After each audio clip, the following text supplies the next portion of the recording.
सकारात्मक सोच को आओ सारे भारत में फैलाए, सकारात्मक ऊर्जा का आओ सब में संचार कराएं। ऐसा ना हो कि हम अपनी जिम्मेदारी भूल न जाएं, क्यों इंतजार करें हम किसी का, आओ एक मशाल जलाए, सकारात्मकता के उदय का चलिए हम उद्घोष कराए। RJS जय हिंद के नारों से अपना देश जगाए, RJS वंदे मातरम से सारी सरकार जगाए। जय हिंद। मैं राम जानकी संस्थान positive broadcasting house RJS PBH और आरजेएस पॉजिटिव मीडिया का संस्थापक और राष्ट्रीय संयोजक उदय कुमार मन्ना। तो किशन सहाय जी आईपीएस अधिकारी जो आईजीपी पुलिस हैं, ह्यूमन राइट के पुलिस हेडक्वार्टर जयपुर राजस्थान, मुख्य अतिथि के रूप में निश्चित रूप से युवाओं को बहुत प्रेरित करते हैं और मानवतावादी दृष्टिकोण से इस देश को बहुत कुछ देने का प्रयास कर रहे हैं। तो आज क्या कुछ संदेश के रूप में हम लोगों के आरजेएस पीबीएच के 467वें अमृतकाल का सकारात्मक भारत उदय जो 2047 तक का डॉक्यूमेंटेशन का प्रोग्राम है, यानी अभी न्यूज लेटर मुख्य अतिथि के द्वारा रिलीज कराया जाएगा और किताब के अंदर जनवरी में गणतंत्र दिवस पर 2 ही राष्ट्रीय कार्यक्रम होते हैं आरजेएस के, एक स्वतंत्रता दिवस पर और एक गणतंत्र दिवस पर, जिसमें कि पुस्तक का लोकार्पण होता है। साल में 2 किताबें आती हैं। तो किशन सहाय जी, आपका सादर अभिनंदन है, स्वागत है। आज का प्रोग्राम जो है वो Muni international school doctor Ashok Kumar Thakur ji ने आप सभी का स्वागत किया था शुरू में, और अब जो है मैं हार्दिक स्वागत करते हुए आरजेएस पीबीएच के सकारात्मक भारत उदय वैश्विक आंदोलन के 467वें कार्यक्रम में आईपीएस अधिकारी किशन सहाय जी को सादर आमंत्रित करता हूं। आप जयपुर से हम लोगों से जुड़ रहे हैं। मानववादी विश्व समाज, यहीं से शुरू करते हैं। मानवतावादी विश्व समाज और राष्ट्रीय एकता, जब मानवता दृष्टिकोण है तो एकता तो आ ही जाएगी। जी, सभी साथियों को नमस्कार। जय हिंद सर, जय हिंद। Thank you. सभी साथियों को नमस्ते। साथियों में किशन सहाय आईपीएस आईजीपी मानवाधिकार पुलिस मुख्यालय जयपुर राजस्थान, और मोबाइल नंबर है 9460928737 9460928737। तो आपने मुझे मौका दिया, उसके लिए बहुत बहुत धन्यवाद। आप लोगों से मिल करके अच्छा लग रहा है। मेरा ये सोच है कि भाई देश की एकता का मतलब देश के लोगों के बीच में एकता, और देश के लोगों के बीच में एकता से मतलब जो चीजें हमको बांटती हैं, जो अलगाववाद पैदा करती है हमारे मन में, उन चीजों को मिटाना। तो मेरा ये मानना है कि भाई 2-3 चीजें हैं जो अपन में ज्यादा अलगाववाद पैदा करती है। एक तो ये परंपरागत धर्म है, हिंदू मुस्लिम सिख ईसाई जैन बौद्ध पारसी यहूदी, इन धर्मों में अपन बटे हुए हैं, तो एकता नहीं आ पाती। हर व्यक्ति मतलब आमतौर पर लोग अपने धर्म के लोगों से ज्यादा लगाव महसूस करते हैं और दूसरे धर्म के लोगों से कम लगाव महसूस करते हैं। हमको ये समझना है कि हम एक देश के निवासी हैं, मतलब एक नाव के सवारी हैं और बीच समुद्र में हैं हम, तो फिर एक साथ रहना।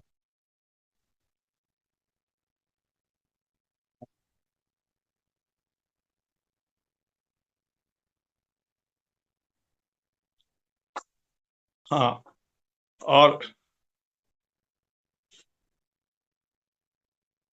हेलो। हाँ सर, आपकी आवाज आ रही है। अच्छा, दूसरा अपन को जिस तरह एक तो मेरा ये सोचे भी इन धर्मों को धीरे धीरे खत्म करना है। अपन में ये अलगाववाद पैदा करते हैं, एकजुट नहीं होने देते। हालांकि ये विश्व स्तर की समस्या भी है, पर ये भारत की समस्या भी है। और दूसरा जो भारत के स्तर की समस्या, ये जातियां हैं, जो जाति व्यवस्था है। ये जाति व्यवस्था अपन को हजारों साल से बांटे हुए है, और बड़े आश्चर्य की बात है कि अपन हजारों साल की ग्रहण कितने दूर से आया, कभी तुर्क आए कभी अरब आए। तो कहने का मतलब है कि ये जाति व्यवस्था है, ये अपने देश के लोगों को बांटती है और ये अपनी परवरिश में डल जाती है।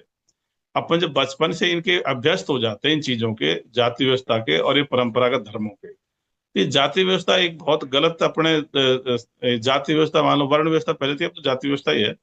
ये अपने समाज में बहुत गलत चीज डली हुई है। इसको अपन को धीरे धीरे खत्म करना है। ये अभ्यास के द्वारा जो बचपन से अपन सारी चीजें निभाते हैं, घुलते मिलते हैं लोगों से, उस हिसाब से अपने दिमाग में डल जाती है।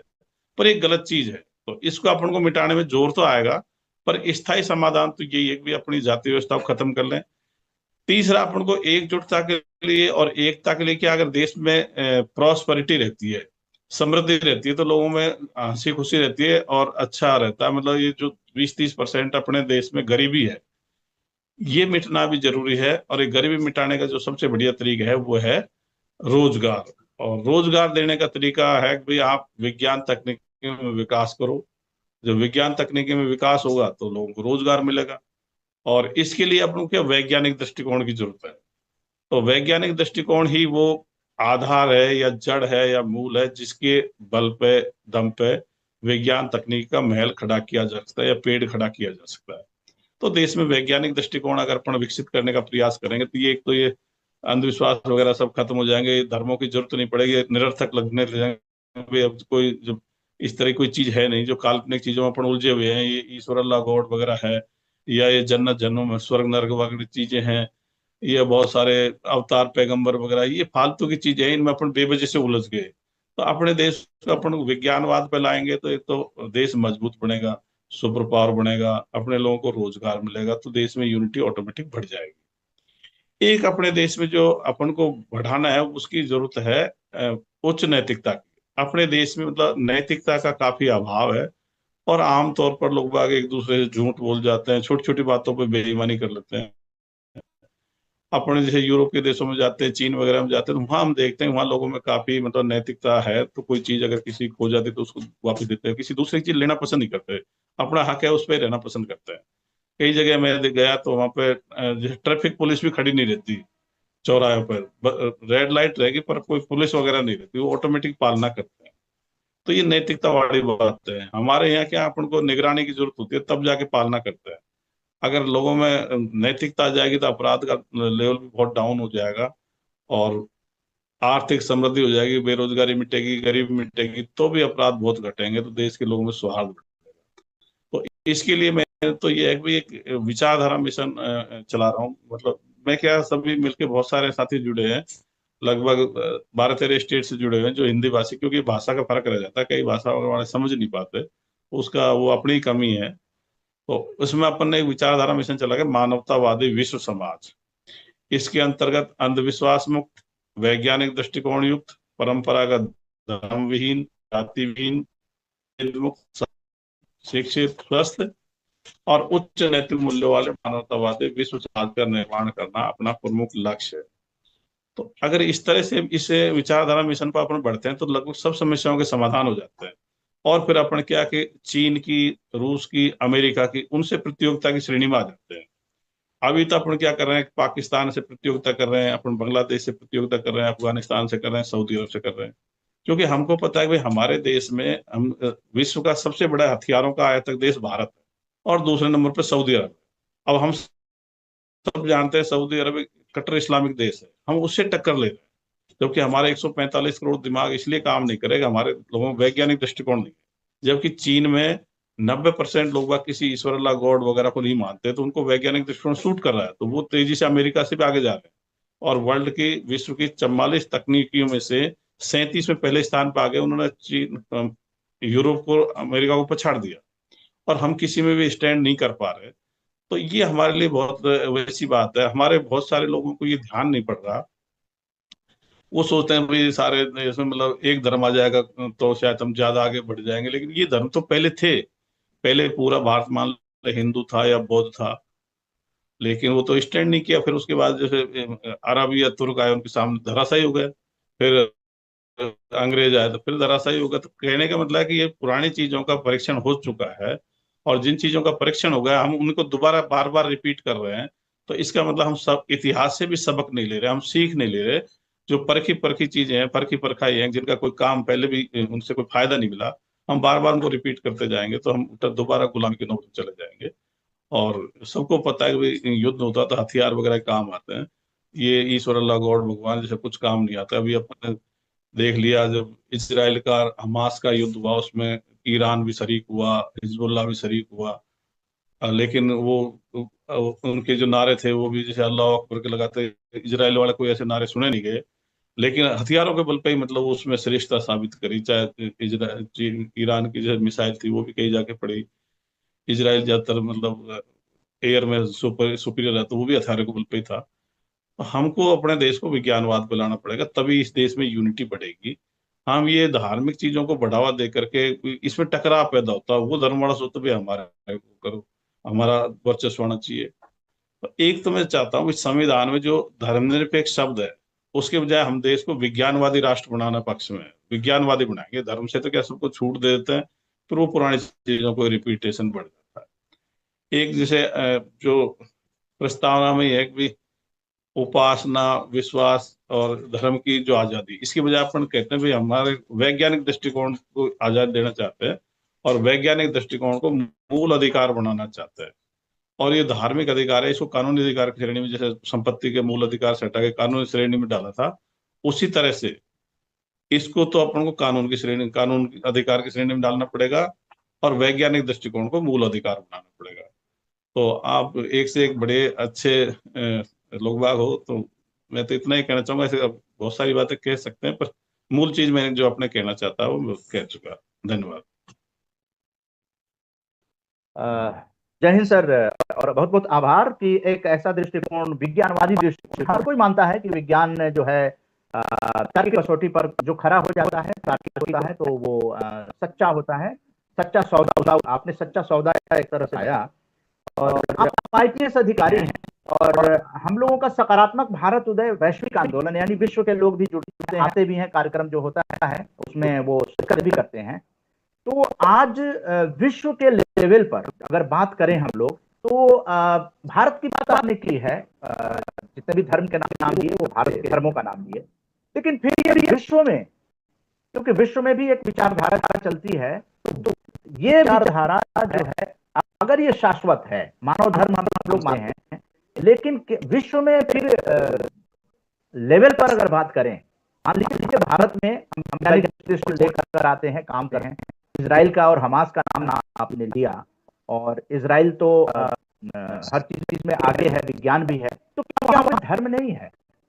उसी का उदाहरण लेकर हम थोड़ा जानना चाहते हैं, ताकि जो सकारात्मक आंदोलन को एक दिशा मिल सके। विश्व के लोग भी, अमेरिका में भी धर्म है, इंग्लैंड में भी है, और सब जगह से लोग जुड़े हुए हैं। तो उन लोगों को क्या कहना चाह रहे हैं, इंडियन डायस्पोरा को क्या कहना चाहिए? वो तो भारतीय हैं, विदेश में जाकर रह रहे हैं, और अपने कल्चर को, एक कल्चर है अपना, भारतीयता की एक पहचान है, उस पर आपका क्या नजरिया है? ठीक है उदय जी, बहुत बढ़िया सवाल किया आपने। एक बात बता देता हूँ, जो धार्मिक दृष्टिकोण है और वैज्ञानिक दृष्टिकोण या ईश्वरवादी अल्लाहवादी दृष्टिकोण, ये वैज्ञानिक दृष्टिकोण के विपरीत है।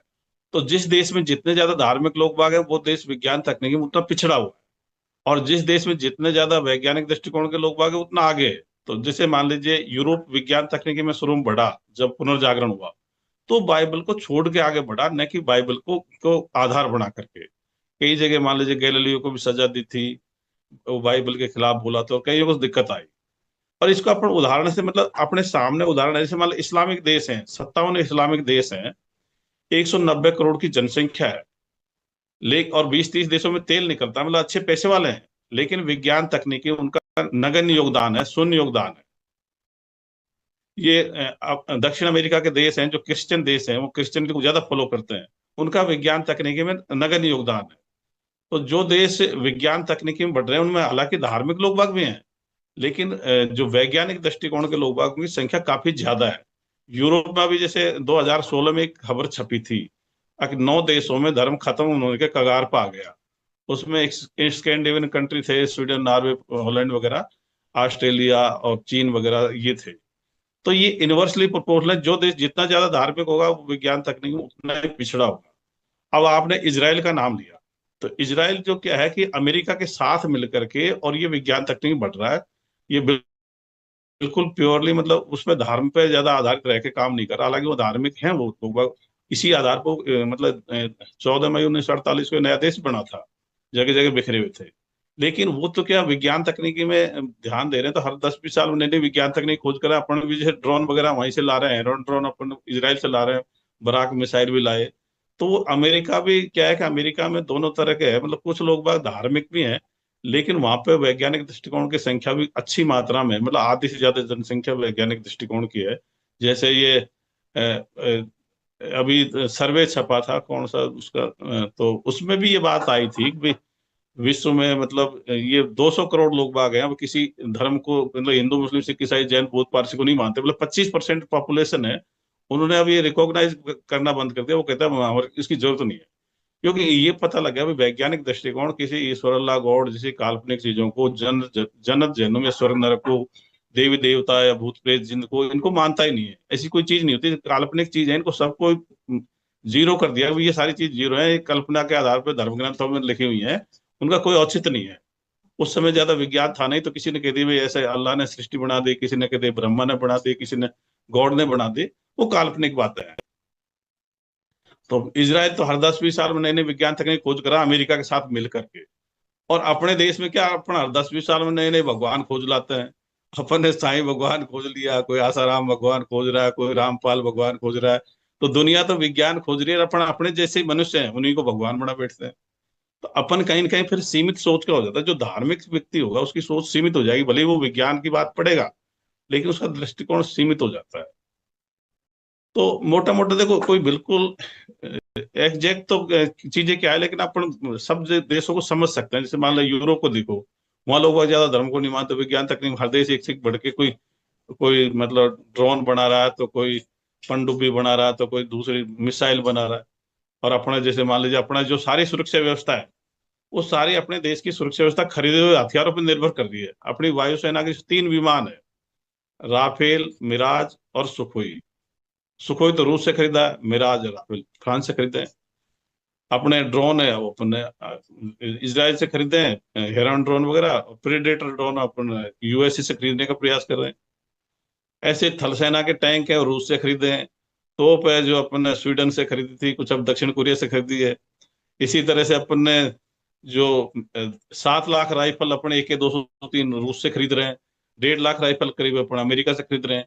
तो कुल मिला के अपने जो हथियार पनडुब्बी अपन जैसे जर्मनी वगैरह से सौदा कर रहे हैं, कुछ रूस से लिया।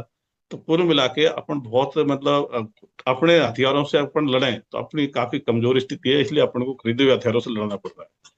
और मना जे अपन ने एक आंदोलन चलाया था 1905 में, स्वदेशी अपनाओ और विदेशी वस्तुओं का बहिष्कार करो। और फिर 2020-25 में भी आंदोलन चल रहा, स्वदेशी अपनाओ विदेशी वस्तुओं को बहिष्कार करो। उस समय वस्तुएं इंग्लैंड की थी, अब वस्तुएं चीन की हैं। तो हम सबक क्यों नहीं ले रहे भाई? आजादी के 78 साल हो गए और वैसे 120 साल हो गए, हम वाकई वहीं धरे हैं। तो कुछ न कुछ तो अपन को सोचना पड़ेगा। अपन पुरानी चीजों की फिर अपन बढ़ाई कर लेंगे, तो बढ़ाई करने से तो कोई रोकेगा नहीं, अपनी खुद की प्रशंसा करते रहो। लेकिन जब विश्व स्तर पर कहीं देखते हैं तो फिर अपन स्टैंड नहीं कर रहे। तो सबके, और फिर चीन ने क्या कहा? चीन ने कहा कि भाई आप कुछ बनाना नहीं जानते, आपको खरीदने ही पड़ेंगे। और उसके बाद फिर अपना आयात बढ़ा। तो अगर अपन को स्वाभिमानी रहना है, देश को एकजुटता में भी लाना है, तो एकजुट भी जब ही होता है जब अपने, जब मजबूती में होते हैं तब अपन में एकजुटता बढ़ती है। और जब कमजोर होते हैं, जब मतलब आप मतभेद बढ़ जाते हैं, उल्टा बिखराव होता है। तो मतलब प्रगति में तो अपनी एकजुटता है, और डाउनफॉल में अपना बिखराव है। तो मैं तो मानता हूँ विज्ञानवाद के बिना, वैज्ञानिक दृष्टिकोण के बिना बढ़ेगा नहीं। और सब देश दिख रहे हैं सबके सामने, मतलब अपने को एक दूसरे को बताने की जितने सारे के सारे पढ़े लिखे भी हैं, दो रोजाना अखबार टीवी वगैरह देखते रहते हैं, सोशल मीडिया पर पढ़ते रहते जी, बिल्कुल। छोटे संबोधन में ही आपने अपने मर्म को समझा दिया कि राष्ट्रीय एकता अगर बढ़ानी है, एकता को कायम रखना है और आने वाले आक्रांताओं से बचना है, इस पर भी आपने प्रकाश डाला। तो हमें मानवतावादी और वैज्ञानिक दृष्टिकोण अपनाकर इस राष्ट्र को एकजुट किया जा सकता है, उसमें बढ़ोतरी किया जा सकता है। और नई पीढ़ी को आप एक आंदोलन चलाकर, मानवतावादी विश्व समाज के द्वारा एक आईपीएस अधिकारी इस तरह का कार्य कर रहे हैं जिनकी चिंता है कि हमारा देश फिर से गुलाम न हो। अगर सरदार पटेल जी ने एक भौगोलिक दृष्टिकोण से भारत का एक नक्शा दिया है इस पीढ़ी को, तो उसकी सुरक्षा करने की जिम्मेदारी हम सभी भारतीयों की है। और वहां पर धर्म अगर घर के अंदर हो तो फिर मुझे लगता है जितने लोग जुड़े हुए हैं उनको कोई आपत्ति नहीं होगी। लेकिन घर धर्म अगर सड़कों पर आता है और कहीं ना कहीं राजनेताओं को इसके मदद करता है, धर्म के आधार पर अगर पॉलिटिक्स होती है, वोट बैंक बनता है, तो कहीं ना कहीं वो जो रिसर्च ओरिएंटेड समाज होना चाहिए, वैज्ञानिक दृष्टिकोण होना चाहिए, वो कहीं ना कहीं उसका नुकसान होता है। यहाँ पर थोड़ा सा चलते चलते, हालांकि आपसे हम लोग रिलीज करवाएंगे, हम लोगों का मंथली न्यूज लेटर है पॉजिटिव मीडिया, क्योंकि हम लोग यहाँ पर बात केवल पॉजिटिव ही करते हैं, और हम लोग न पक्ष में न विपक्ष में, लेकिन एक मंच पर अपनी अभिव्यक्ति की स्वतंत्रता जो संविधान देता है उसको यहाँ पर रखने का प्रयास करते हैं। तो धर्म और अध्यात्म, अभी धर्म की चर्चा कर रहे थे, तो मेरे ख्याल से इसका भी थोड़ा सा एक डायरेक्शन हो जाए कि धर्म और अध्यात्म में क्या अंतर है, या दोनों को एक ही मानते हैं? क्योंकि भारत विश्व गुरु रहा है तो वो अध्यात्म में रहा है, नालंदा तक्षशिला यूनिवर्सिटीज वगैरह, एजुकेशन वगैरह।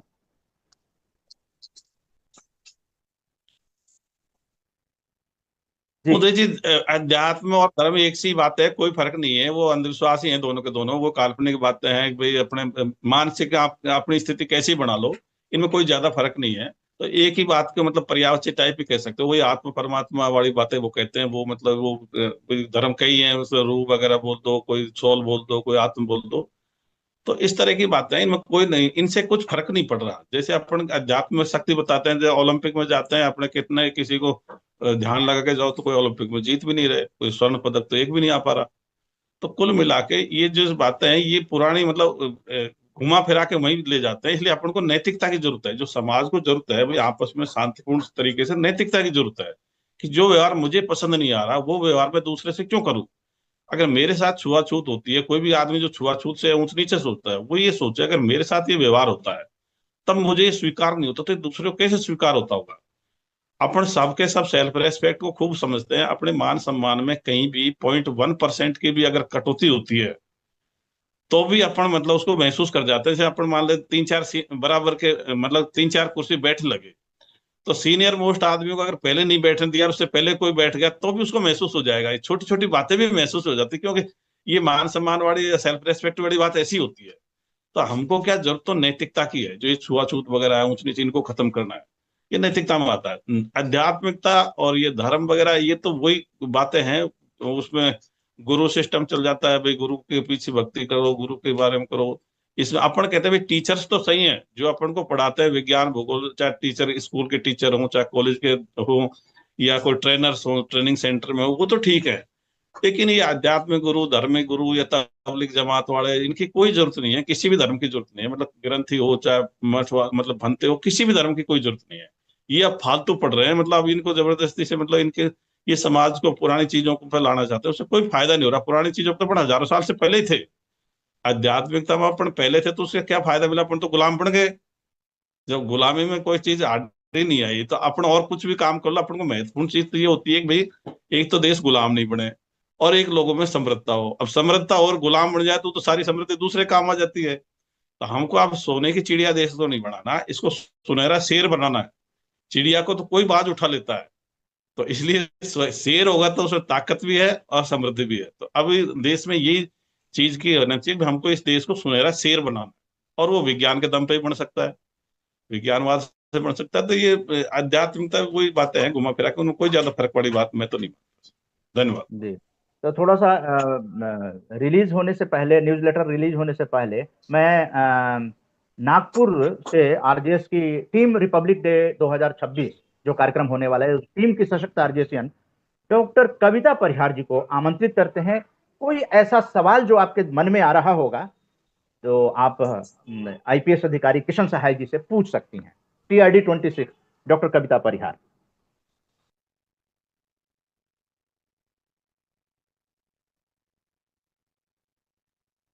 कविता परिहार जी, आप माइक ऑन अनम्यूट कर लीजिए।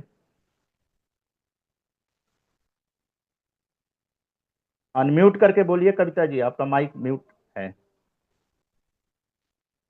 जब तक आप तैयार होती हैं, हमारे सुदीप साहू जी, सुदीप साहू जी, एक सवाल, छोटा सा सवाल, कोई विचार नहीं, सवाल आपके मन में कोई सवाल आया हो तो पूछिए। सुदीप साहू जी, माइक माइक। कविता जी आप माइक में हाँ, अनम्यूट हो गया। कविता जी बोलिए, बोलिए कविता जी। आ गया। कविता thank you sir. Kavita ji हाँ चलिए, हाँ बोले साहू जी दीजिए, बोलिए, बोल दीजिए। बोलिए बोलिए साहू जी बोलिए। माइक म्यूट, दोनों लोगों का अनम्यूट हो चुका है। मैं बोलूं सर, मैं बोलूं? यार बोलिए, स्वागत है, बोलिए। Thank you sir, thank you sir. मैं बोल रहा हूँ सर, मैं बोल रहा हूँ। Okay okay. मैं आईपीएस अधिकारी कृष्ण सहाय जी की बात से सहमत हूँ, क्योंकि विज्ञान जो साधु संत आज प्रवचन दे रहे हैं ना, वो विज्ञान सर, की बदौलत ही दे रहे हैं। वो जो सर माइक आपके मन इस्तेमाल में कर कोई रहे हैं ना, वो शंका हो तो विज्ञान वो की वजह से पूछिए। हो रहा है। आप सहमत जी कर रहे हैं, चलिए हो गया। जी, बिल्कुल सहमत कविता हूँ परिहार जी, और इनकी बातों परिहार से जी, सहमत हूँ। धन्यवाद। परिहार जी, कविता परिहार। जी हाँ, नमस्कार। मैं डॉक्टर कविता परिहार, टीआरडी 26 की सशक्त ऑडियंस हूँ। जैसा कि आज राष्ट्रीय एकता दिवस है, तो एकता में शक्ति है। सर्वप्रथम आप सभी को ढेर सारी शुभकामनाएं देती हूँ। और जैसे कि आज भारत की प्रथम महिला प्रधानमंत्री, जो कि भारत रत्न से सम्मानित है, सर उसकी कविता जी पूरी बात को समझिए, इंदिरा जी गांधी की बात हो चुकी है। आप जी ये बताइए, डॉक्टर किशन सहाय जी जो आईपीएस अधिकारी हैं, और आप जानते हैं कि कितना कम समय होता है, कोई जो बताया उन्होंने उसमें से कोई बिंदु आपको लगता है समझ जी में हाँ आया, जी नहीं हाँ जी आया? हाँ बताएं, जी हाँ। असहमत हैं मैं तो बोलना बताएं। चाहती हूँ कि मानव धर्म ही ईश धर्म है। मानवता के ऊपर कोई धर्म है ही नहीं। ये मेरा इसका निचोड़ है मेरे शब्दों का, कि मानवता में ही, मानव धर्म में ही सबसे बड़ा है। और हमको जो जज्बा है, वो बच्चों में देशभक्ति का जज्बा हमको भरना पड़ेगा। युवाओं को शिक्षा सही देना होगा, तब ये युवा आगे जाके हमारे भारत को संभाल पाएंगे, हमारे देश को संभाल पाएंगे, और हम विश्व में कहीं अपना मुकाम बना पाएंगे। चलिए धन्यवाद। तो किशन सहाय जी, आपको पूरा पूरा समर्थन मिल रहा है। आरजेएस पीबीएच परिवार के ये सशक्त आरजेसियन हैं जो पूरा पूरा समर्थन कर रहे हैं। और रति चौबे जी, आपने भी आप लोगों सुना। का बड़प्पन है। धन्यवाद, धन्यवाद सर। तो आप प्रताप। बताएं, रति चौबे जी नागपुर से, कवयित्री, आरजेएस टीआरडी 26 की सशक्त आरजेसियन, अनम्यूट करके फटाफट बोलिए, क्या आप मानवतावादी दृष्टिकोण को आगे बढ़ाने में समर्थन करती हैं? जी हाँ, मानवतावादी का तो मैं समर्थन करती हूँ, लेकिन धर्म और अध्यात्म में जो अंतर है उसके लिए अगर चर्चा करेंगे तो बहुत समय निकल जाएगा। तो अभी जो उन्होंने बोला, महाशय जी ने, वो बहुत सही बोला है, और मैं उनको धन्यवाद देती हूँ। जी जी, तो मुझे लगता है कि सभी लोग समर्थन कर रहे हैं। अब मैं दयाराम मालवीय जी के पास जाता हूं, देवास मध्य प्रदेश, टीआरडी 26, यानी कि टीम रिपब्लिक डे 2026 के सशक्त आरजेसियन, देवास मध्य प्रदेश से दयाराम मालवीय जी, जिनकी 3 पीढ़ियां सकारात्मक आंदोलन से जुड़ी हुई हैं। अभी हर्ष मालवीय का संबोधन शुरू में हुआ था। दयाराम मालवीय जी, आपने सुना आईपीएस अधिकारी किशन सहाय जी का, उस पर आप बताएं कि आप कितना सहमत हैं, कितना असहमत हैं, क्योंकि बहुत बड़ी बात आईपीएस अधिकारी ने कहा है, जो इस समय जयपुर पुलिस हेडक्वार्टर में हैं, आईजीपी हैं। दयाराम मालवीय जी, अनम्यूट करके आइए, दिक्कत हो रही है। डीपी सिंह कुशवाहा जी, टीआरडी 26 जय हिंद आरजेसियन। साहब, जय हिंद। दयाराम मालवीय जी, बोलिए बोलिए। आ, सर की बातों से सहमत हूँ, क्योंकि विज्ञान लोगों को आज मिला रहा है। ये जो इस प्रकार का जो वेबिनार हुआ, ये विज्ञान के माध्यम से हो रहा है। तो विज्ञान ही सर्वोपरि है, और युवाओं को विज्ञान की ओर प्रेरित करें। यही मैं इसलिए सहमत हूँ सर की बातों से। पूरा 100% समर्थन मिल रहा है। और इस वक्त हम लोगों के बीच इशाक खान जी दूरदर्शन से जुड़े हुए हैं। इशाक खान जी, युवा जो सोच है वो वैज्ञानिक सोच होनी चाहिए, बहुत सही कहा है। और ये भी मैं सही मानता हूं कि जो सोने की चिड़िया कह रहे थे आप महोदय, किशन सहाय सर, ये सही बात है कि अगर सोने की चिड़िया कोई भी देखेगा तो ललचाई नजर से ही देखेगा। और यही हुआ हमारे देश के साथ। एक से एक आक्रांता थे, मुगल थे, फिर अंग्रेज थे, फिर इस तरीके से लूटते रहे। आपने बहुत सही कहा कि एक मजबूत शेर की आवश्यकता है। तो इसमें आपसी तौर पर तो, पब्लिक तौर पर तो हम बात कर सकते हैं, लेकिन इसमें सरकार को क्या सुझाव दिया जा सकता है, इसके लिए कुछ सोचने की आवश्यकता है महोदय। आपका बहुत बहुत धन्यवाद पटल पे इस बात को रखने के लिए। तो क्यों ना एडवोकेट सुदीप साहू जी, आप इसका कोई रिकमेंडेशन बनाकर भेज दीजिए। वैसे तो आप भेजते रहते हैं, आज का रिकमेंडेशन भी आप भेजिए। और यहाँ पर डीपी कुशवाहा जी, TRD 26, जय आप हिंद। ऑडियो में, जय हिंद, हाँ ऑडियो में भी बोल सकते हैं जी। जय हिंद, जय भारत। क्या जय मेरी भारत। आवाज आ रही है? हाँ आ रही है, बस वो आप सहमत हैं असहमत हैं ये बताइए। अब बिल्कुल हम सहमत हैं। धर्म भी, यानी हम संस्कारों की बात करते हैं तो कहीं ना कहीं ये हमारी कुछ मान्यताएं होती हैं जो हमें समाज से जोड़े रहती हैं, समाज में एक व्यवस्था बनी रहती है। इसलिए नैतिकता और धर्म, इनकी आवश्यकता है। लेकिन धर्म का मतलब है कि हम अपने धर्म को अच्छा माने, दूसरे के धर्म को भी उतना ही सम्मान दें। अपने को श्रेष्ठ मानना, दूसरे को नीचा मानना, ये कहीं समस्या है। ये समस्या अगर दूर हो जाए तो धर्म जाति अगर जो अंतर होता है वो अंतर ना समझें, हम मनुष्य को मनुष्य समझें, अपने जैसा ही सबको समझें। जो व्यवहार अपने लिए चाहते हैं वही व्यवहार दूसरे से करें। कभी कोई विषम परिस्थिति आए तो उसकी जगह अपने आप को प्रतिस्थापित करके देखें कि हम अगर उसकी जगह हो तो क्या चाहते हैं। तो निश्चित रूप से हम एक दूसरे का सम्मान करें और मिलजुल करके आगे बढ़ें। एक रहेंगे, संगठित रहेंगे तो हम आगे बढ़ेंगे, उन्नति करेंगे। जय हिंद, जय भारत। धन्यवाद। जय भारत। बिल्कुल आपने सही कहा। लेकिन IPS अधिकारी किशन सहाय जी ने सिर्फ विज्ञान दृष्टिकोण ही नहीं बल्कि मानवतावादी और नैतिकता ये भी जीवन में रहना चाहिए। जो हम दूसरे से अपेक्षा करते हैं, कम से कम दूसरों के साथ हम वैसा ही बर्ताव करें। और यहाँ पर हम लोग आज के मुख्य वक्ता योगेश शर्मा जी से बात अगर न करें तो फिर बात अधूरी रह जाएगी। मैनेजर चेतना केंद्र एंड कोऑर्डिनेटर दिल्ली NCR, अखिल विश्व गायत्री परिवार शांति कुंज हरिद्वार। योगेश शर्मा जी, सादर रिक्वेस्ट है कि अगर आप अवेलेबल हैं तो कृपया आप अपने मंतव्य रख सकते हैं। राष्ट्रीय एकता के लिए क्या जरूरी है? हालांकि आपका संबोधन हो चुका है, लेकिन छोटा सा एक मार्गदर्शन अगर आप इस वक्त दे दें। चर्चा गर्म हो रही है क्योंकि हमें जिंदगी में सुकून चाहिए। अगर जिंदगी हम जी रहे हैं और जीवन सार्थक नहीं है, सुकून नहीं है, तो कितना भी मेटेरियलिस्टिक हम हो जाएं, कितना भी आगे बढ़ जाएं, लेकिन वो आनंद, वो शांति नहीं मिल सकती है। तो सुकून कैसे मिलेगा? योगेश शर्मा जी शायद अवेलेबल नहीं है, लेकिन उनको आमंत्रित किया गया है। अगर वो उपलब्ध होते हैं तो निश्चित रूप से हम लोग उनके विचार को सुनेंगे। लेकिन अब चलते हैं उस सेक्शन में जिसमें हम लोग जानेंगे कि हम लोगों का मंथली न्यूज लेटर जो है, सर आप लॉन्च कीजिए और टेक्निकल टीम जो है उसको डिस्प्ले करें और स्क्रॉल कर दें उसको, ताकि सब लोगों को पता चल जाए कि न्यूज लेटर में क्या क्या चीजें होती हैं। आज का कार्यक्रम भी अगले न्यूज लेटर में प्रकाशित होगा, लेकिन ये न्यूज लेटर अक्टूबर महीने का है और इसमें बैनर लगा हुआ है आज के कार्यक्रम का। जय हिंद। तो यहां से शुरुआत हुई है जिसमें कि सकारात्मक वैश्विक आंदोलन के संस्थापक परिवार को सम्मानित किया गया है। ये कहना है दीप माथुर जी, जो कि RJS PBH RJS positive media के राष्ट्रीय ऑब्जर्वर हैं नई दिल्ली से, जो कि OSD दिल्ली सरकार रहे हैं, बहुत बड़ा अनुभव रहा है। और जो संस्था थी जिसके आयोजक थे RS सुंदरम जी, उन्होंने जो कुछ कहा है इस परिवार के लिए, वो सकारात्मक भारत उदय वैश्विक परिवार जो आप देख ही रहे हैं, उदय मन्ना और पूरी फैमिली, ये आंदोलन 10 सालों तक किस तरह से चलाया गया, उसके सम्मान को ग्रहण किया गया। और नेक्स्ट आगे आप बताएं। यहां से हम लोगों का ये जो जितने कार्यक्रम होते हैं, इसमें TRD 26 के लोग जुड़े हुए हैं। हम लोगों ने 11 दिनों तक नकारात्मकता पर सकारात्मकता की विजय गाथा को लेकर समझने का प्रयास किया कि धर्म क्या है, संस्कृति क्या है, और उस चीज को लेकर हम लोग वीडियो संदेश भी दिए।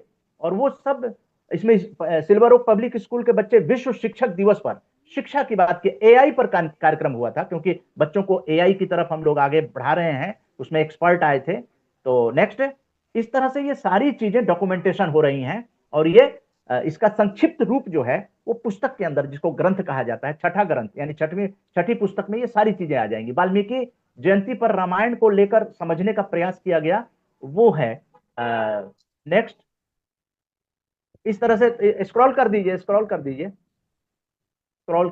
इस तरह से ये विषय जो लिया गया है मेंटल हेल्थ डे पे, मानसिक स्वास्थ्य को अच्छा करने के लिए हम लोगों ने इस पर विचार विमर्श किया था। तो हर विषय को लेते हैं हम लोग। डॉक्टर कलाम की जयंती पर क्रिएटर समिट हुआ था जिसमें युवाओं की छुपी प्रतिभा उजागर हुई थी। ये आरजेएस के मंच पे अभी भी जुड़े थे बच्चे, जो उन लोगों की प्रतिभाओं को मंच पर अवसर दिया गया था। और ये डीपी सिंह कुशवाहा जी की के मामा जी की स्मृति में कार्यक्रम हुआ था। तो स्मृति में भी हम लोग कार्यक्रम करते हैं। और ये जो धर्म है उसको समझने का प्रयास हम लोग कर चुके हैं इस 11 दिनों के कैंपेन में। और नेक्स्ट दीपावली और छठ पूजा पूरे विश्व में फैल चुका है, उसको समझने का हम लोगों ने पूरा प्रयास किया। और ये चित्रगुप्त जयंती का भी कार्यक्रम जो है वो भी दीप माथुर जी ने किया, और इसमें भी उनको जो कुछ भी कहा जाता है उसको भी समझने का प्रयास जो है यहाँ पर हम लोगों ने किया।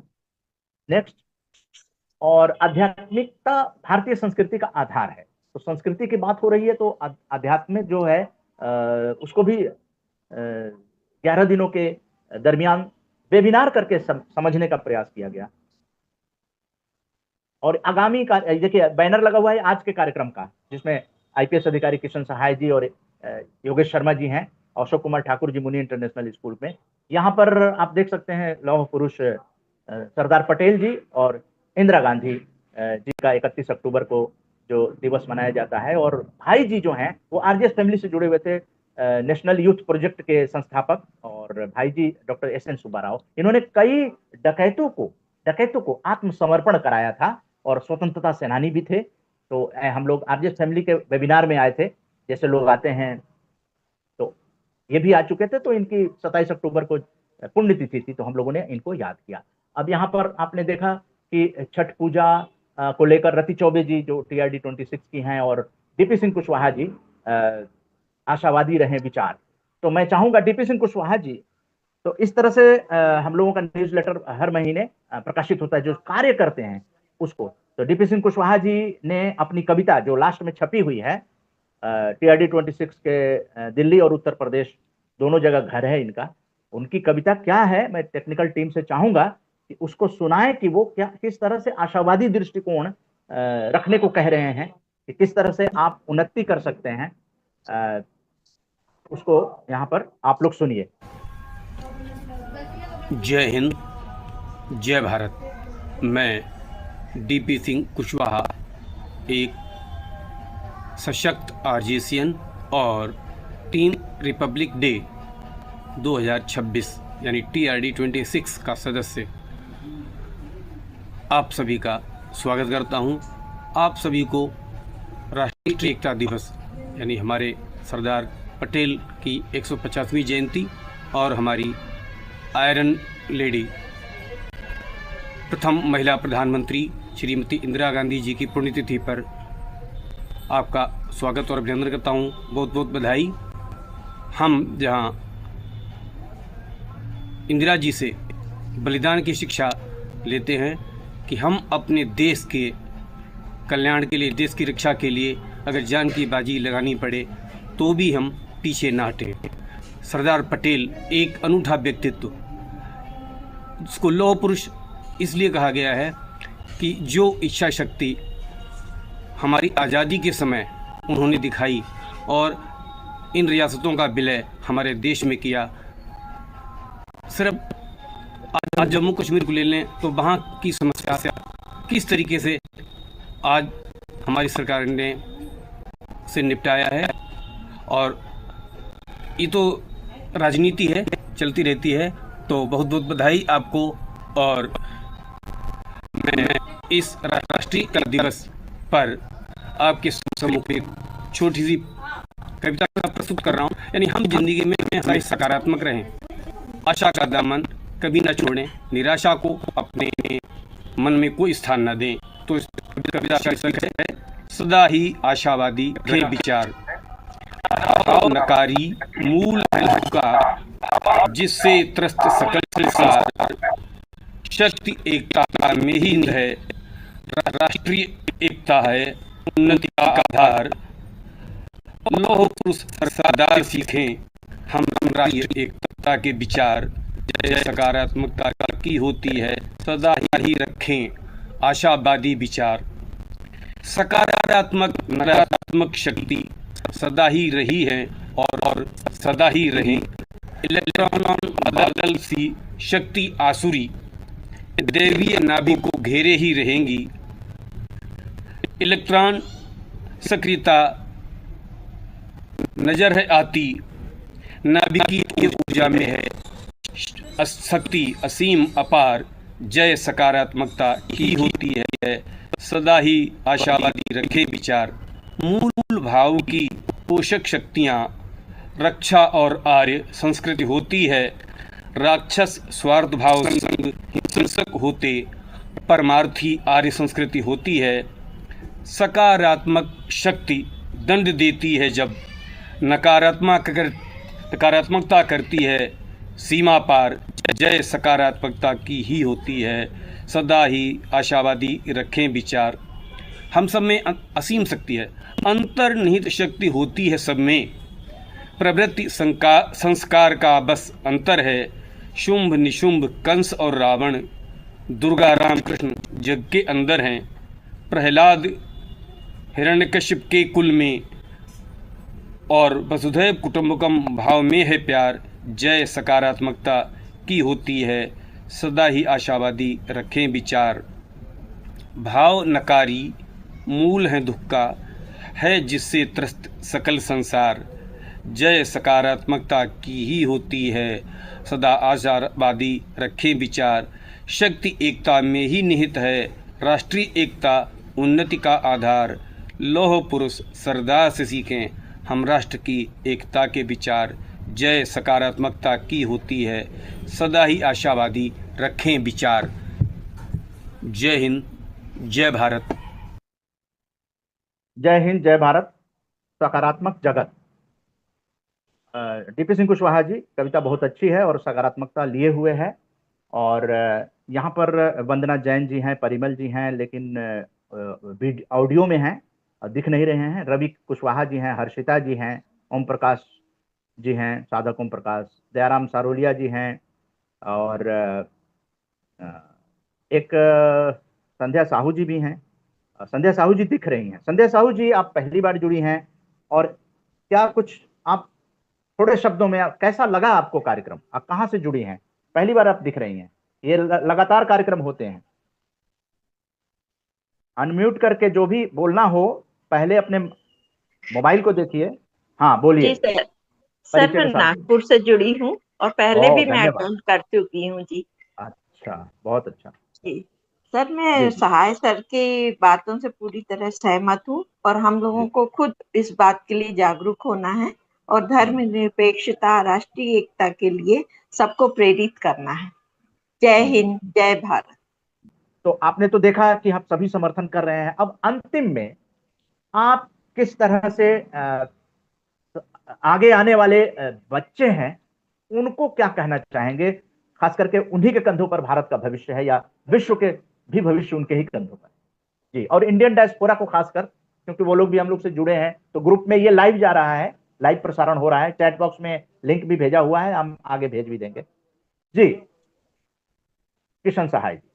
हाँ उदय जी, आपने एक तो मुद्दा उठाया था कि जो पारिवारिक रिश्ते हैं, तो मैं एक बताऊं, पारिवारिक रिश्ते तो सब जगह रहते ही हैं। ये तो जब ये धर्म नहीं चले थे, कोई धर्म 2500 साल का है, कोई 1500 साल का है, कोई 600 साल पुराना है, कोई 2000 साल पुराना है, कोई 14 साल पुराना है। इनसे पहले भी ये जो पारिवारिक रिश्ते या ब्लड रिलेशन तो शुरू से ही चलते आ रहे हैं। तो ऐसा नहीं है कि भाई धर्म नहीं रहेंगे तो रिश्ते खत्म हो जाएंगे। और एक जैसे भी नहीं है। जैसे मान लीजिए इस्लाम में भाई चाचा ताऊ में शादी कर लेते हैं, हिंदू में थोड़ा दूर कर लेते हैं, यहाँ भी अलग अलग, किसी जाति में एक गोत्र बचा लेते हैं, किसी में 3-4 गोत्र बचा, ऐसा मतलब कोई ऐसा नहीं है। तो मैं ये मानता हूँ कि ये रिश्ते तो वैसे जो आदिम जनजाति हैं वहां भी पारिवारिक रिश्ते हैं, जो मतलब ट्राइबल है, जो अमेजन के ट्राइबल है वहां भी रहते हैं। लेकिन मेरा इसमें ये था जो अंधविश्वास है, जो भी मतलब जो संस्कृति का जितना पार्ट अंधविश्वास का है वो अपन को हटाना है। हाँ, शादियां भी होंगी, कोई मतलब मर गया तो उसके डेड बॉडी का डिस्पोजल भी होगा, उसके तरीके भी होंगे, लेकिन उनमें से जो अंधविश्वास वाला पोर्शन है वो अपन को हटाने की जरूरत है। और मेरा यही है, युवा पीढ़ी से भी यही है कि भाई अपन देश को सुपर पावर बनाना चाहते हैं, इसमें अपन सारे एक मत है। और इस देश को मतलब रोजगार भी अपने सारे बच्चों को चाहिए। कोई माँ बाप को अगर आपको खुश करना है तो उसके बच्चे को रोजगार दे दो, विशेष रूप से या तो अच्छी नौकरी हो या सरकारी नौकरी हो, या तो अच्छी तनख्वाह हो प्राइवेट हो तो, या सरकारी नौकरी हो। तो नौकरियों को भी मतलब इससे रोजगार यहीं से पैदा होने हैं, क्योंकि अपने रोजगार तो विदेशों में जा रहे हैं। अपने 69,000 करोड़ रुपए के 36 राफेल खरीदे, तो 69,000 करोड़ का रोजगार हमारा फ्रांस में चला गया, खरबों रुपए का रोजगार हमारा चीन जा रहा है। तो हमारे बच्चे तो इसलिए बेरोजगार घूमेंगे ही घूमेंगे, तो हमारा रोजगार इसलिए बाहर जा रहा है। तो इसलिए देश में ये भी गरीबी के विषय भी थोड़ा है। तो मैं तो ये चाहूंगा, चाहे जिसकी उम्र 110 साल हो गई हो, मैं सिर्फ युवाओं से नहीं कह रहा, चाहे जो जीवित है वो अगर मान ले 2 साल भी जीता है तो वो भी योगदान करके जाए। 100 साल की उम्र है वो भी इसमें योगदान करे, इस विचारधारा को जन जन तक पहुंचाए। अभी आपने कहा कि जब बात जन जन तक जाएगी, जैसा समाज होगा वैसा सब जगह उसका फर्क पड़ता हूँ। अभी इस देश को अपन को विज्ञानवाद पर लाके ही समाधान होगा। पुरानी चीजें अपने हजारों साल से चल रही है, अपन वापस सोचे हैं कि भाई पहले से हिंदू धर्म साहब 2-3 हजार साल से चल रहा था। अरे यार सुनो भाई। जी जी, आवाज आ रही है जी। हाँ, तो आवाज आ जैसे रही है। मान लीजिए, हाँ तो हेलो, वीडियो कट ऑफ गया हो क्या? गया है, वीडियो ऑफ अच्छा हो कोई गया, बात, आवाज आ रही है, वीडियो ऑफ हो गया हम है। इसको देखें, ये चीजें पहले से चली आ रही थी। और मैं एक चीज और बताऊंगा आपको, ये संस्कृति में बदलाव आते रहते हैं, संस्कृति कोई फिक्स चीज नहीं है। ये पहनावा भी संस्कृति के पार्ट है। पहले अपने सब कोट कुर्ता धोती पहनते थे, अब अपने सारे पैंट बुशर्ट में आ गए। औरतों ने भी मतलब चुन्नी वगैरह सलवार ले ली, वो क्या सलवार सूट ले लिए। तो ये बदलते रहते हैं, मतलब संस्कृति के लिए अपन को इतना ज्यादा बहुत चिपकने की जरूरत नहीं है, समय के हिसाब से बदल जाती है। हेलो, जी जी जी जी। तो इसलिए अपन को क्या, उन चीजों से छोटी छोटी वो तुच्छ बातें हैं, उनके लिए अपन महत्वपूर्ण मतलब अपना जो देश का समय संसाधन और ये उनको दे नहीं सकते, धन वगैरह। अब अपन को धन समय संसाधन विज्ञानवाद पे लगाने की जरूरत है। मैं एक चीज और कहूंगा, अगर पूरा वर्ल्ड विज्ञानवाद पर आ जाएगा तो ये जितने बीमारियों के इलाज हैं वो तेजी से खुल जाएंगे। कोई खोज पाकिस्तान में हो जाएगी, कोई सऊदी अरब में हो जाएगी, कोई इंडोनेशिया में हो जाएगी, कोई अर्जेंटीना में हो जाएगी, कोई भारत में हो जाएगी। अब तो 20-30 देश तो खोज रहे हैं और वहां से खरीद के ला रहे हैं सामान को। तो अपन तो किसी धर्म के प्रति भी कोई ऐसा नहीं, पर धर्मों की जरूरत नहीं है। अपन कहते हैं विज्ञानवाद में सब देशों को आना चाहिए, पूरे विश्व को। विश्व समाज इसलिए लिखा है कि पूरे वर्ल्ड आएगा तो उसे और फायदा मिलेगा। अपन कई ग्रहों पर मनुष्य तेजी से जल्दी से बस जाएंगे। तो कुल मिला के सब विज्ञानवाद की जो जड़ है वो वैज्ञानिक दृष्टिकोण है। और अपन ने जो उच्च नैतिकता अपन कहते हैं, तो उसमें सारा मानव कल्याण आ जाता है, निहित हो जाता है, उसमें सब चीज इंक्लूड हो जाती है। जब जैसे उच्च नैतिकता वाला आदमी कभी बेईमानी नहीं करेगा, वो न्याय की बात करेगा, न्याय के खिलाफ बोलेगा, कभी छुआछूत ऊंच नीच नहीं करेगा, कोई जाति के हिसाब से पद पे बैठेगा तो वो ऐसे भेदभाव नहीं करेगा, वो इससे ऊंचे उठ के काम करेगा, चाहे वो नेता हो चाहे अधिकारी हो। तो कुल मिला के मानवतावादी विश्व समाज विचारधारा मिशन में जीवन के हर चीज है। मतलब स्वस्थ रहने के लिए खेल कूदों को बढ़ावा देने की जरूरत है। अब अपने बच्चे खेल कूदने के लिए तैयार है, लेकिन अब अपने जो उम्र में बड़े हैं, जो पद में बड़े हैं, वो खेल कूदों के ज्यादा से ज्यादा आयोजन कराएं। तो अपने क्या धार्मिक प्रोग्राम कराते हैं, मजहबी प्रोग्राम कराते हैं, इनको बंद करके खेल कूदों को बढ़ावा देने की जरूरत है। गरीब कमजोर की मदद की जरूरत है। सार्वजनिक हित के जो मुद्दे हैं उन पर धन संसाधन पैसा लगाने की जरूरत है। इस तरह से समाज एक अलग दिशा में जाएगा, लेकिन वो ज्यादा समृद्धशाली होगा, ज्यादा शक्तिशाली होगा और ज्यादा सौहार्दपूर्ण। तो मैंने खूब टाइम ले लिया आपका। नहीं, उदय जी, ठीक है आप सर। हम लोग तो इन्हीं सब चीजों में गहन विचार विमर्श करके, क्योंकि ये 2047 तक का डॉक्यूमेंटेशन का प्रोग्राम है, मंच पे कुछ भी बोला गया वो सारा चीज हम लोगों ने संरक्षित किया है कि अलग अलग लोगों के क्या क्या विचार हैं, और तब ये आंदोलन का रूप दिया गया है, क्योंकि इसमें सभी विचारों का स्वागत है। और विचार के बाद लोग खुद निर्णय करें कि उनको किस विचारधारा को आगे बढ़ाना चाहिए भारत के भविष्य के लिए, फिर गुलाम ना हो देश, तो उसके लिए क्या करना चाहिए। ये एक दृष्टिकोण मिला है आपने, जो मानवतावादी दृष्टिकोण वैश्विक समाज के लिए दिया है, कोई भारत के लिए नहीं दिया है। और उसमें नैतिकता रखनी चाहिए। ये तो सभी अब स्कूलों में जो मोरल एजुकेशन था, अब हमको ये विचार करना है कि आखिर मोरल एजुकेशन पर कितना तवज्जो दिया जा रहा है। इंग्लिश मीडियम स्कूल है, हिंदी और यहाँ पर जो है सरकारी स्कूल है। क्या हम लोगों के यहाँ जो पहले नैतिक शिक्षा की बात होती थी, प्रार्थना कितने स्कूलों में हो रहे हैं, और किस तरह से नैतिकता आएगी। उदय जी, मेरे जी सर, जी सर, मेरे सोचने जो ये प्रार्थना है, ये नमाज है, पूजा पाठ है, ये तो क्या उल्टा अपन को अंधविश्वास में ले जाते हैं। मैं तो ये भी कहूंगा कि ये धार्मिक शिक्षा है, जो मदरसा शिक्षा है, गुरुकुल शिक्षा है, ग्रंथी शिक्षा है, मठ की शिक्षा है, इनको तो बंद करो। अपने स्कूल के पाठ्यक्रम से, स्कूल की शिक्षा से हाँ या हाँ, कॉलेज की? उसमें जैसे हम होंगे कामयाब, कई स्कूलों में इस तरह की चीजें होती हैं। हमारा इशारा वहां पे था कि हम होंगे अच्छा। कामयाब, हम होंगे कामयाब एक दिन। वो पॉजिटिव चीजें एक चीज और जो। कहूंगा उदय जी, जी एक चीज और जी कहूंगा। जी जी जो अपन क्या व्यक्तिगत मामले होते हैं, जैसे मान लो खान पान है, किसी ने वेज खा लिया, नॉन वेज खा लिया, किसी ने क्या कपड़े पहन लिए, वेशभूषा, खान पान, यारी दोस्ती, प्यार प्रेम, शादी विवाह, ये क्या पर्सनल मैटर है। इनमें अगर दखलंदाजी कोई करता है तो ये उल्टा नैतिकता के खिलाफ है। मैं तो कहता हूँ भाई, हमको वो जनित में क्या योगदान कर रहा है कोई व्यक्ति, वो महत्वपूर्ण है। वो व्यक्तिगत रूप से मतलब अपना क्या खाना खा रहा है, क्या कपड़े पहन रहा है, किसी से प्यार प्रेम कर रहा है, किसी से दोस्ती कर रहा है, किसी से शादी कर रहा है, इस पे अपन को नहीं जाना चाहिए। ये कोई छोटे छोटे इन पे जाते हैं तो फिर वो बिखराव पैदा होता है, उल्टा जी अनबन जी पैदा होता बिल्कुल आपने सही कहा। तो अखबारों में अगर इस तरह की खबरें आती हैं तो कहीं ना कहीं पत्रकारिता जो है उन चीजों को बढ़ावा देती है। तो हमें विवेकपूर्ण दृष्टिकोण रखना है कि कौन सा अखबार किन चीजों को बढ़ावा दे रहा है। मेरे ख्याल से किशन सहाय जी, आपने ये दृष्टिकोण दिखाया है, और उस दृष्टिकोण से लोग स्वतंत्र हैं सोचने के लिए अपने विवेक की दृष्टि से कि क्या अच्छा है, और देश के लिए हित में, देश हित से बड़ा तो कुछ भी नहीं है। तो इसलिए देश हित में क्या अच्छा है, आप लोग खुद विचार कीजिएगा। और चूंकि बच्चों को और भारत के भविष्य को बनाने में एक जो रिटायर्ड फौजी हैं, जो कि मुनि इंटरनेशनल स्कूल चलाते हैं, संस्थापक हैं, और वो आज के को ऑर्गेनाइजर भी हैं इस तरह के विषय को आगे बढ़ाने के लिए, और विचारों को आगे बढ़ाने के लिए मुनि इंटरनेशनल स्कूल सामने आया है। उसके डॉक्टर अशोक कुमार ठाकुर जी, जो कि जापान और अमेरिका की संस्थाओं से सम्मानित हैं, बल्कि सरकार से भी सम्मानित हैं, और इस वक्त वो लौट रहे हैं। संध्या समय है, तो मैं चाहूंगा कि आज के को ऑर्गेनाइजर धन्यवाद ज्ञापन से इस कार्यक्रम का समापन करें। बहुत बहुत धन्यवाद मन्ना जी। आज इसमें जी आए हुए चाहे किशन सहाय जी, रति चौबे जी, डीपीएस जी, दयाराम सरोलिया जी, और सभी साथियों को, राकेश जी। बस मैं यही कहना चाहूंगा, जो मन्ना जी ने जो जोत जलाई है, सच में वो तूफानों के बीच में, मतलब कलयुग में ये जोत जलाना बड़ा मुश्किल काम था। और इस जोत जलाने में हम सबका सहयोग, मैं किशन सहाय जी को सुन रहा था कि अंतिम संस्कार से लौटा हूँ, किशन सहाय जी को सुन रहा था, उससे पहले भी मौका लगा तो 2 मिनट सुना, फिर बंद करना पड़ा।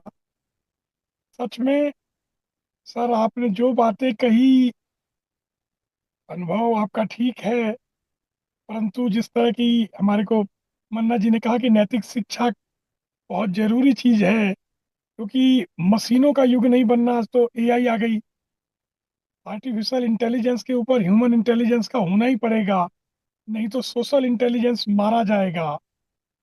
ह्यूमन इंटेलिजेंस अगर ऊपर नहीं गया और आर्टिफिशियल इंटेलिजेंस ही अंतिम लक्ष्य मान लिया, तो यकीन मानिए मशीनों का युग होगा, मशीनों का युद्ध होगा, और मशीनों की दुनिया होगी। तो मैं बस इतना ही अभी आज तो कहना चाहूंगा, क्योंकि क्लोजिंग है, कि आप सब लोगों ने जिन्होंने साथ दिया, बहुत बहुत धन्यवाद। अब समय है संवाद का, सहमति का, सहकार का, कि संवाद करें, सहमति बनाएं, जहाँ तक साथ चल सकते हैं साथ चलें, फिर संवाद करें। ये कंपटीशन का नहीं, कोलोब्रेशन का युग है। किसी को खत्म करने के लिए अपने को खत्म करने की जरूरत नहीं है। तो आज सभी इस वेबिनार में आए मेहमानों का बहुत बहुत धन्यवाद कि आपने अपना समय निकाला बेशकीमती, और हमारे को ज्ञानवर्धन किया। बहुत बहुत धन्यवाद मन्ना जी, अब आपके पास। धन्यवाद। धन्यवाद सर, आपने ऐसे समय पे भी अ, आकर जो है इस मंच को अपने विचार दिए और समर्थन किया। मुझे लगता है कि सभी लोग जो हैं इसको समर्थन दे रहे हैं। और किशन सहाय जी आईपीएस अधिकारी जो हैं, जो कि मैं एक बार फिर से जो लोग लेट जुड़े हैं बता दूं कि IGP police human right police headquarter Jaipur Rajasthan से जुड़े थे मुख्य अतिथि के रूप में, और मुख्य वक्ता के रूप में योगेश शर्मा जी, जो मैनेजर चेतना केंद्र और कोऑर्डिनेटर दिल्ली एनसीआर अखिल विश्व गायत्री परिवार शांति कुंज हरिद्वार। तो आप सब लोग जुड़ते हैं, और हम लोगों ने लौह पुरुष और लौह महिला दोनों को याद किया। और भाई जी जो डॉक्टर एस एन सुब्बाराव जी, जो आज हम लोगों के बीच में नहीं है, 27 अक्टूबर 2021 उनकी पुण्यतिथि के रूप में उनको भी याद किया गया, क्योंकि आरजेएस फैमिली में से जुड़े हुए थे वो, और नेशनल यूथ प्रोजेक्ट जो पूरे भारत में चलाते थे युवाओं के लिए। तो आज राष्ट्रीय एकता दिवस पर उनको हम लोगों ने श्रद्धांजलि दी, और आप सभी अपनी कविताओं के द्वारा भी आप लोगों ने एक आशावादी दृष्टिकोण दिया। और साधक ओम प्रकाश जी भी जुड़े, दयाराम सारोलिया जी भी जुड़े, और जिनका नाम हमने नहीं लिया था, बाकी लोगों का तो नाम हमने ले लिया। परिमल जी एक जुड़े, राकेश जी जुड़े। राकेश जी आप हैं क्या? राकेश जी ने थोड़ा लेट हो गए, राकेश जी का भी योगदान रहता है, तबीयत अभी नासाज है। तो राकेश जी आपका भी धन्यवाद करते हुए अब जो है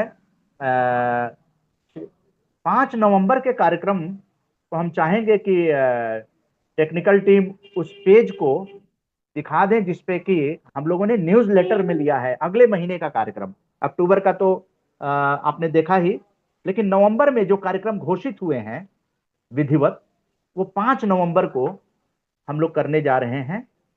तो अगर टेक्निकल टीम उसे दिखा दें तो आप लोगों तक वो पहुंच जाएगा कि जी हाँ, ये देखिए, कैंसर के लक्षण, बचाव और उपचार। ये आज कैंसर से संख्या जो बढ़ती जा रही है उसको कैसे आप पहचान लेंगे कि कैंसर का लक्षण क्या है, बचाव कैसे करेंगे, आप अपनी जीवन शैली कैसे करें कि वो लक्षण ही न दिखे, ऐसा भी चर्चा करेंगे हम लोग। और उपचार की क्या व्यवस्था है, कहाँ कौन कौन सी व्यवस्था है, तो इसमें गणमान्य कैंसर विशेषज्ञ जो हैं यहाँ पर उपस्थित होंगे।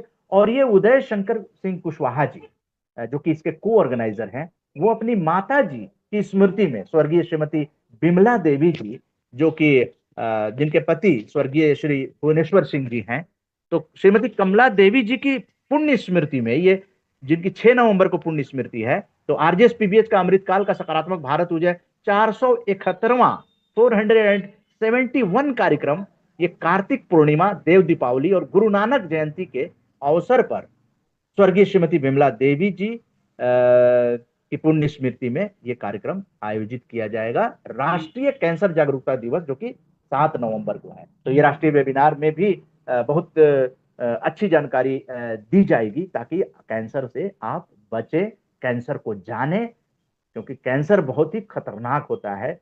और अगर चौथे स्टेज में, अगर वो लक्षण आपको पता नहीं चलता है और शरीर के अंदर वो डेवलप कर जाता है, तो चौथे स्टेज में कोई भी डॉक्टर भी नहीं बचा सकता है।